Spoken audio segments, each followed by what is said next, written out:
প্রিয় নবী সাল্লাল্লাহু আলাইহি ওয়াসাল্লাম এতটা সাদামাঠা জীবন যাপন করতেন, এতটা বিনয়ী থাকতেন যে সাহাবীদের সঙ্গে যখন তিনি বসে থাকতেন, বাহির থেকে আসা মানুষ আলাদা করে তার নাম জিজ্ঞেস করে তাকে বের করতে হতো। তার বসার মধ্যে বিনয়ের ভাবটা কতটা থাকলে এভাবে তিনি সর্বস্তরের সাহাবীদের সাথে পানির সাথে যেরকম দুধ মিশে যায়, তিনি সেরকম নিজেকে মিশিয়ে ফেলতেন। প্রিয় ভাইয়েরা আমার, আমাদের সমাজে আজকাল ব্যক্তিত্বের নামে অহমিকার প্রদর্শনী হয়। আপনারা জানেন, অহংকারকে আমরা অনেকে মনে করি ব্যক্তিত্ব।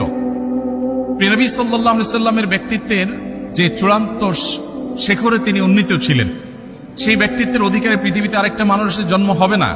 আমরা তার ব্যক্তিত্ব নিয়ে যদি আলোকপাত করি, হয়তো অনেকগুলো দৃষ্টান্ত আমরা দেখাতে পারবো যে ব্যক্তিত্ব কতখানি ছিল, কতভাবে তার জীবনও ছিল। কিন্তু তার সেই ব্যক্তিত্ব আজকের তথাকথিত ব্যক্তিত্বের মতো অহমিকা, অহংকার মিশ্রিত ব্যক্তিত্ব ছিল না। আজ আমরা আমাদের অধীনস্থদের অধিকারের ব্যাপারে অনেকে অনেক কথা বলি।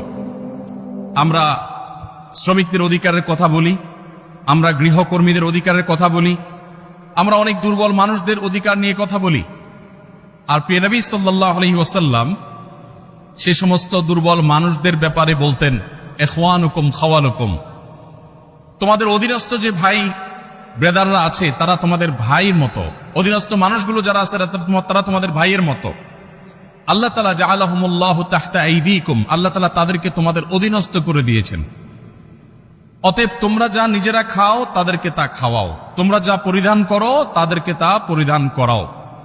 আজও পৃথিবীতে এমন কোন মানুষ হয়তো দেখা কঠিন হবে, এমন কোন মানুষ হয়তো খুঁজে পাওয়া কঠিন হবে যে মানুষ তার অধীনস্থ কর্মী এবং তার গায়ের পোশাক একই রকমের হতে পছন্দ করে। নবী করিম সাল্লাল্লাহু আলাইহি ওয়াসাল্লাম সেটা করতেন। অর্থাৎ তার বিনয় এবং তার ব্যক্তিত্ব, এই দুটির কোনোটির মধ্যে কখনো এরকম কোনো গ্যাপ থাকতো না যে সেখানে কোনো প্রকার অহমিকা প্রদর্শন হতে পারে, অহমিকা প্রবেশ করতে পারে।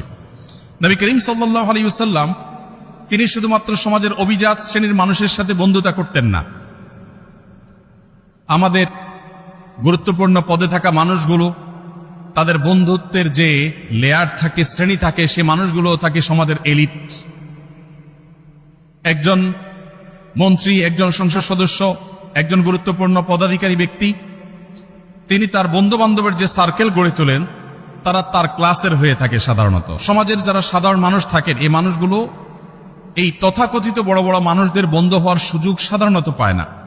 মুহাম্মদ সাল্লাল্লাহু আলাইহি ওয়াসাল্লাম সে মানুষ ছিলেন যে তার বন্ধুত্বের তালিকার মধ্যে যাদের নাম খুব জোরে সোরে চলে আসে তাদের মধ্যে একজন ছিলেন আবু যর গিফারী রাদিয়াল্লাহু তাআলা আনহু, যিনি নবী সাল্লাল্লাহু আলাইহি ওয়াসাল্লামকে তার খলিল, তার ঘনিষ্ঠ বন্ধু, পরম বন্ধু হিসাবে যিনি পরিচয় দিতেন।